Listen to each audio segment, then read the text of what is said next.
जब दलित समाज एकजुट हुआ तो वो ये सोचने लगे कि इनकी एकता को कैसे तोड़ा जाए। आप और मैं जानते हैं, जब हम मुट्ठी बनकर रहेंगे तो कोई हमारे अधिकारों को नहीं छीन सकता, लेकिन जब जब हम हट जाएंगे, एक उदाहरण के तौर पे बताता हूं, अगर आप झाड़ू के सिक्कों को इकट्ठा कर दोगे, वो सिक्के जो है एकजुट हो जाएंगे, उनको बांध दिया जाएगा तो वो सारा कचरा साफ कर देंगे। लेकिन अगर वो जो सिक्के होते हैं, अगर आपने उनको अलग अलग कर दिया तो वो कचरा साफ नहीं कर पाएंगे, वो खुद कचरा बन जाएंगे, उनकी कोई हैसियत नहीं बनेगी। इसलिए हमारे महापुरुषों ने बहुजन समाज में भाईचारे की बात की।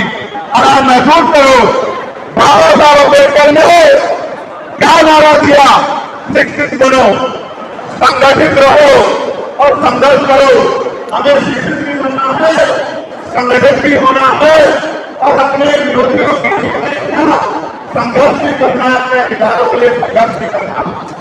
मैं जब देश से बाहर गया तो मैंने देखा कि वो लोग तरक्की कर रहे हैं, उनकी जिंदगी खुशहाल है, उनकी जिंदगी अच्छी बन रही है, लेकिन उनकी जिंदगी तो अच्छी बन रही है, लेकिन 75 साल की आजादी के बाद आज भी भारत में 80% लोग ऐसे हैं जो रोटी कपड़ा मकान से वंचित है, इनको इज्जत की जिंदगी नहीं मिल रही। तो मैं देख रहा था, मुझे बड़ी खुशी हो रही थी, लेकिन जब मैं भारत की तरफ देखता हूं तो बड़ी निराशा हाथ लगती है। फिर ये महसूस करता हूं कि आज जो कुछ हमारे पास है वो हमारे महान पुरुषों की संघर्ष की वजह से है। अगर हमारे महान पुरुष संघर्ष नहीं करते तो जो आज हमें मिला है ये भी हमें किसी कीमत से नहीं मिलता।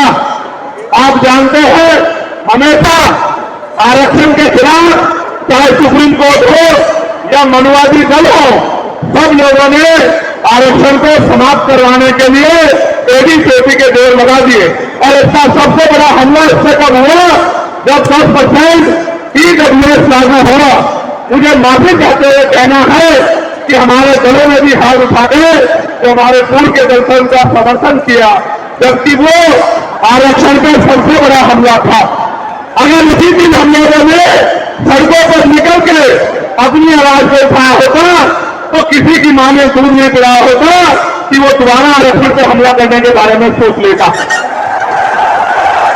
ये भाजपा के लोग जो सत्ता में बैठे हैं, इन्होंने वोट तो आपसे हमसे ली, धर्म के नाम पर, भाईचारे के नाम पर, लेकिन सत्ता में आके लोग अपने लोगों का काम करने लगे, अपने महापुरुषों की विचारधारा को आगे बढ़ाने लगे और हम लोग रोटी रोटी के लिए मोहताज लोग, धूम जाति के शिकार लोग परेशानी की जिंदगी जीने लगे। मैं चाहता हूं कि जो जिंदगी हमारे लोग ऑस्ट्रेलिया में जी रहे हैं, ऑस्ट्रिया में जी रहे हैं, इटली में जी रहे हैं, यूरोप में जी रहे हैं, पूरे अमेरिका में जी रहे हैं, कनाडा में जी रहे हैं, हॉलैंड में जी रहे हैं, नीदरलैंड में जी रहे हैं, ऐसी जिंदगी की व्यवस्था भारत में भी हो। लेकिन ये तभी संभव है जब राजनीतिक शक्ति हमारे पास हो। अगर राजनीतिक शक्ति भाजपा और कांग्रेस के पास रहेगी तो हम लोग इज्जत की जिंदगी देश में नहीं जी सकते। इस बात को आप लोग भी ध्यान रखना। ये मैं नहीं कह रहा हूं, ये बाबा साहब अम्बेडकर ने कहा, political power is the master की। राजनीतिक सत्ता वो चाबी है जो आपकी सारी परेशानियों का हल कर देगी। और राजनीतिक सत्ता जिनके पास है उनके लोग हजारों हजारों करोड़ में रुपये लेके भाग जाते, उनके लोग उनके पूंजीपतियों के लाखों लाखों करोड़ रुपए माफ कर दिए जाते। लेकिन अगर आपका 10,000 रुपए का बिल भी बाकी हो तो 10,000 रुपए का बिल भी अगर आप नहीं दोगे तो मुकदमा लिख के आपको जेल भेजने का काम सरकार कर देगी और आपके घर की कुर्की भी करा देगी। आप किसानों का, मजदूरों का हाल देख लो, आप नौजवानों का हाल देख लो देश में क्या है। तो हमारी सबसे बड़ी मांग ये है, आप समर्थन करके बताना कि आप इससे सहमत हो नहीं हो। बताओ, जातिवाद जनगणना होनी चाहिए नहीं होनी चाहिए? एक सुर में बताओ, होनी चाहिए नहीं होनी चाहिए? साथ साथ इस देश में जातिवाद जनगणना के साथ साथ कितने भी सरकारी संस्थान हैं, चाहे वो जुडिशरी हो, जहां से हमारे खिलाफ लगातार फैसले आते हैं, चाहे वो आर्मी हो, चाहे वो और कोई सरकारी संस्था हो, सब लोग सब जगह पर आरक्षण व्यवस्था लागू होनी चाहिए। बताओ होनी चाहिए नहीं होनी चाहिए? दोनों हाथ जाके बताओ होनी चाहिए नहीं होनी चाहिए? और खिलाफ साथ साथ हमारी ये भी मांग है, जो मैंने पार्लियामेंट में भी उठाई, कि निजी क्षेत्रों में आप इस बात को समझो गौर करके, इस देश में 2% सरकारी नौकरियां, कितने परसेंट? जोर से बताओ। 98% प्राइवेट सेक्टर है। कुछ ऑर्गेनाइज है, कुछ अनऑर्गेनाइज है। आप ये देखो, 2% में तो बंटवारा है, लेकिन 98% पर पुरानी सत्ता वाले लोग और आज की सत्ता वाले लोग सांप की तरह कुंडली मार के बैठे हैं। ना वहां SC/ST के लोगों का कोई प्रतिनिधित्व है, ना OBC के लोगों का है, ना ही मुस्लिम लोगों का है। तो हमारी मांग ये भी है कि अब समय आ गया है कि निजी क्षेत्रों में भी आरक्षण की व्यवस्था होनी चाहिए। होनी चाहिए उनसे बताओ, दोनों हाथ जाके बताओ, जोर से बताओ, होनी चाहिए होनी चाहिए? Very good very good. साथ साथ हमारी ये मांग है कि प्रमोशन में रिजर्वेशन भी इस देश में लागू होना चाहिए। शेड्यूल कास्ट, शेड्यूल ट्राइब और बैकवर्ड के लोगों के लिए प्रमोशन में रिजर्वेशन भी सरकारी संस्थानों में लागू होना चाहिए। लागू होना चाहिए, लागू होना चाहिए? बताओ, जोर से बताओ। हमारी यही मांग है कि मंडल कमीशन की बाकी सिफारिशें भी लागू होनी चाहिए, क्योंकि जब तक मंडल कमीशन की बाकी सिफारिशें लागू नहीं होगी, तब तक पिछड़े वर्ग के लोगों को बराबर की हिस्सेदारी और सम्मान नहीं मिलेगा। हमारी यह भी मांग है, सरकार कह रही है कि क्रीमी लेयर लागू करना चाहिए और जनजाति कह रहे क्रीमी लेयर लागू करना चाहिए।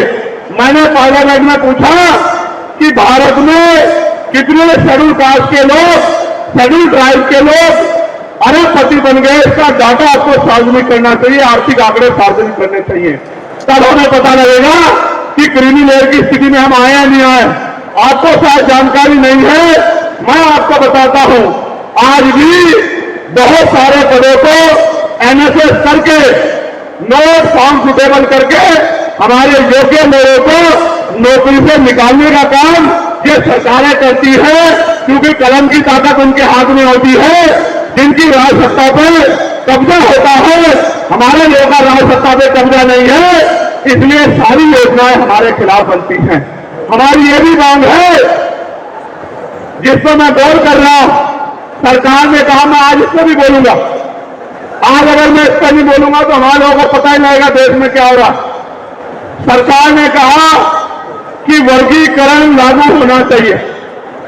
मैंने आपको बताया कि बातें तो बहुत लोग करते हैं, लेकिन जब आरक्षण पे हमला होता है, जब और किसी तरीके से आरक्षण को खत्म किया जाता है, जब गांव-गांव जाके लोगों को समझाने का प्रयास किया जाता है, तब जिन जातियों को आज सरकार के इशारे पर गाली दी जा रही है, उनको ही उन्हीं की जिम्मेदारी मान के लोग घर में बैठ जाते हैं कि भाई यही आरक्षण की रक्षा करेंगे, यही अधिकारों की रक्षा करेंगे।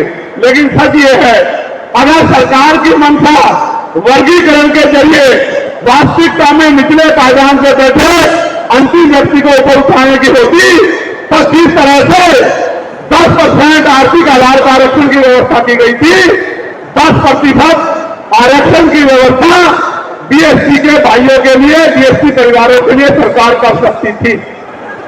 उनका कोई मतलब नहीं बैठता था कि इन्हीं में टुकड़ा डाल दे, क्योंकि सरकार जानती है कि इनमें बंटवारा हो जाएगा तो इनके खिलाफ आंदोलन आसान हो जाएगा, इनको पता भी नहीं चलेगा कब इनके अधिकार खत्म हो गए। मैं आपसे कहना चाहता हूं, सरकार बताए उनके पास वर्गीकरण की क्या पॉलिसी, किस आधार पे वो वर्गीकरण करना चाहते हैं, कौन से आंकड़े उनके पास है, कौन से डाटा उनके पास है। मैं सरकार से जानना चाहता हूं, सरकार कमेटियां बना ले, और वर्गीकरण किस फॉर्मूले पे करेगी ये भी बता दे। हम सरकार को भी सुनना चाहते हैं। अभी देश में पिछले दरवाजे से कुछ नहीं होगा, जो कुछ होगा आमने सामने होगा।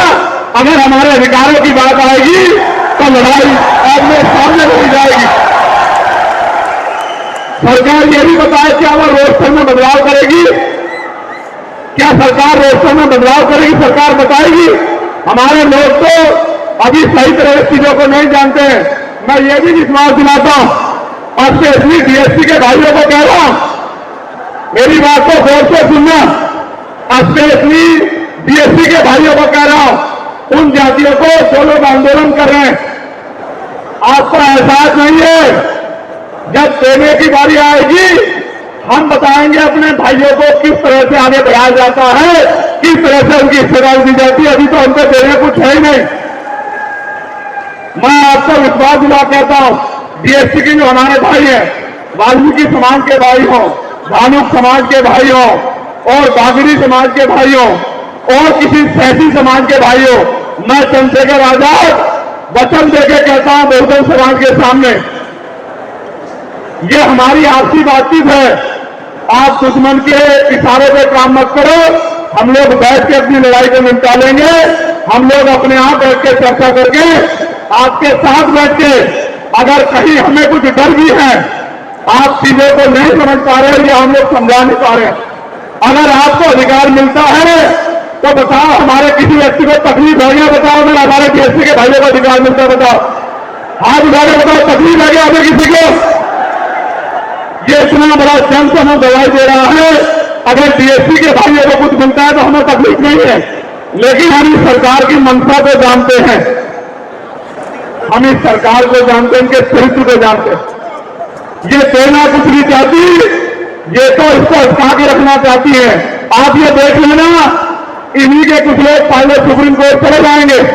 जैसे उदाहरण के तौर पर गौर करो, 69,000 शिक्षक भर्ती में सरकार ने 20,000 पदों पर घोटाला किया। हम लोगों ने आंदोलन किया तो सरकार ने 6,829 की लिस्ट जारी की। फिर अपने लोगों को हाईकोर्ट भेज के उस पर रोक लगवा दी। फिर हाईकोर्ट में फिर हमारे लोग लड़े तो उन्होंने कहा दोबारा लिस्ट जारी करो, इनको अधिकार मिलना चाहिए। तो वोट लेने के लिए हमारे लोगों के सामने कहा कि भाई मिलना चाहिए, हम समर्थन करते हैं। लेकिन अपने लोगों को सुप्रीम कोर्ट भेज दिया और सुप्रीम कोर्ट में इनके बैठे जजों ने फिर से उस पर रोक लगा दी। इसलिए हमें इनकी नीयत पे शक होता है। मुझे डर ये भी है, अगर ये अधिकार स्टेट गवर्नमेंट को दे दिए गए तो ये कॉन्स्टिट्यूशन का तो बहुत बड़ा वायलेशन होगा ही, 340 का, 340 का, लेकिन एडी का। लेकिन सबसे बड़ा खतरा ये है कि कल जो सरकार सत्ता में आएगी वो किसी भी अन्य जाति के लोगों को शेड्यूल कास्ट में उनको शामिल करके आपके पूरे अधिकार को छीन कर सकती है। अगर ये पावर स्टेट को मिल गई, हमें सरकार की मंशा को सुरक्षा है। हमने ये भी मांग किया, आपको याद होगा, यूपी के साथी हमारे जानते हैं, हमने 2 साल पहले, पौने 2 साल पहले मांग की थी कि जो 52% ओबीसी है उनको 27% रिजर्वेशन सुप्रीम कोर्ट के लोगों ने दिया। आबादी से आधा सुप्रीम कोर्ट ने मंडल कमीशन की रिपोर्ट के बाद ना चाहते हुए सरकार ने कर दिया, तो सुप्रीम कोर्ट ने अपने तरीके से रेट लगाकर 27% दिया। हमने मांग की पौने 2 साल पहले यूपी में गोरखपुर में किसी करके कि ओबीसी की आबादी तो 52% ही है, तो 15%, 27% से अलग 15% आरक्षण की व्यवस्था अलग से अति पिछड़ी जातियों को करानी चाहिए। मांग हमने पौने 2 साल पहले उत्तर प्रदेश में उठाई। उसके बाद उसी दिन हमने मांग उठाई, क्योंकि हमने न्यायिक चरित्र है। हम बाबा साहब अम्बेडकर को माननीय काशीराम साहब को अपना नेता मानते हैं, हम ज्योतिबा फुले साहूजी महाराज को अपना नेता मानते हैं। हमने मांग उठाई थी, हम मामला रामजू वर्मा और सर छोटूराम को अपना नेता मानते हैं। हम चौधरी महाराज सिंह भारती को अपना नेता मानते हैं, हम कोतवाल धन सिंह गुर्जर को अपना नेता मानते हैं। हमने मांग उठाई थी कि भाई हमारी आबादी बढ़ रही है। 2011 के बाद जनगणना नहीं हुई और जो जनगणना हुई उसके आंकड़े जारी नहीं हुए, इसलिए हम लोग मांग करते हैं कि जिन जातियों को ऊपर नहीं मिले पहले तो उनको तैयार किया जाए और फिर उनको 5% अतिरिक्त आरक्षण शेड्यूल कास्ट में 15% अतिरिक्त देकर उनको मुख्य धारा में लाया जाए। जब हम 2 साल पहले इसकी मांग कर रहे हैं तो हम डीएसपी के खड़ियों के विरोधी कैसे हो सकते हैं, आप लोग बताओ।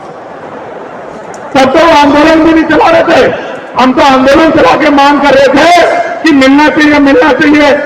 लेकिन मैं आज भी कहता हूं हमारी ये मांग है कि अब समय आ गया देश में कि आरक्षण की सीमा बढ़ाई जानी चाहिए, आरक्षण की कैद खत्म की जानी चाहिए और 100% रिजर्वेशन इस देश में लागू होना चाहिए। जिसकी जितनी संख्याधारी उसकी उतनी हिस्सेदारी का लाभ उनको मिलना चाहिए। आज फिर कह रहा हूं जातिगत जनगणना कराओ और 100% आरक्षण करो। मैं तो स्वर्ण जातियों का सबसे बड़ा हिस्सेदार हूं, उसको 10% आरक्षण क्यों दे रहे हो? मेरी ये मांग है। मैं तो अपने लोगों के आरक्षण में से भी उनके लिए मांग करता हूं। उनकी आबादी तो 15% भी नहीं है। मैं ये कहता हूं कि उनका अलग से ब्लॉक बना के उनको 20% आरक्षण सरकार को देना चाहिए और 80% आरक्षण को एससी एसटी ओबीसी के लिए फ्री कर देना चाहिए। जबकि काशीराम साहब तो 85% की बात करते थे, लेकिन मैं समझता हूं कि उनमें भी लोग गरीब हैं, इसलिए मैं उनका 5% और बढ़ा रहा हूं। लेकिन पहले देश को ये तो बता दो जातिगत जनगणना करा के कि भाई अभी तक उनका प्रतिशत कितना है, अभी तक उनकी सरकारी नौकरी में हिस्सेदारी कितनी है और कितनी कमी उनकी है जो आपने 10% उनको दे दिया। आज हम लोग एक और मांग भी उठाते हैं कि उसका आरक्षण बढ़ा के उसकी संख्या के आधार पर 25% करना चाहिए। बताओ सहमत हो नहीं सहमत हो? जोर से आप लोग बताओ सहमत हो नहीं सहमत हो? तो ये हमारी वो मांगे हैं जिनके लिए आज हम लोग यहां इकट्ठा हुए हैं। और हम इकट्ठा नहीं हुए आज तो मजबूरी या अपने देश से प्यार था कि हमने अपने आंदोलन को बदलाव कर लिया। अगली बार अधिवेशन तो होगा इंदौर में, लेकिन जब तो इस बार एक और बड़ा आंदोलन रामलीला मैदान में और रामलीला मैदान से अपनी ही पार्लियामेंट का घेराव करके अपनी मांगों को उठाने के लिए हम लोग करेंगे। बताओ मदद करोगे नहीं करोगे? आज जो लोग आए हैं, अगली बार जब आंदोलन होगा तो घर में रहोगे या एक एक आदमी 10-10 लोगों को लेके आएगा? बताओ कौन हाथ लाके बताओ। अब जब लगभग सभी मांगों पे मैंने अपनी बात रख दी है, लेकिन जो बहुत बुनियादी बात मुझे आपसे करनी है, जो मेरे दिल की बात है, क्या आप सुनना चाहते हो? सुनना चाहते हो तो अपने आसपास वाले को भी शांत कर दो। बिल्कुल इसमें इस पंडाल में ऐसा माहौल होना चाहिए कि अगर सुई भी गिरे तो उसकी आवाज आनी चाहिए, तभी मैं अपने दिल की बात रखूंगा। ये तो मैंने आंदोलन की मांग आपसे रखी, लेकिन अगर आप बिल्कुल शांत माहौल नहीं बनाओगे तो फिर आपका ये कार्यकर्ता इतना कमजोर नहीं कि अपनी बात को बिना आपकी असहमति के रख ले। तो पहले आप 1 मिनट में बिल्कुल शांत माहौल बनाओ, जिससे मेरी छोटी से छोटी बात आपकी समझ में आए। बिल्कुल यहां से लेके वहां तक बिल्कुल शांत माहौल।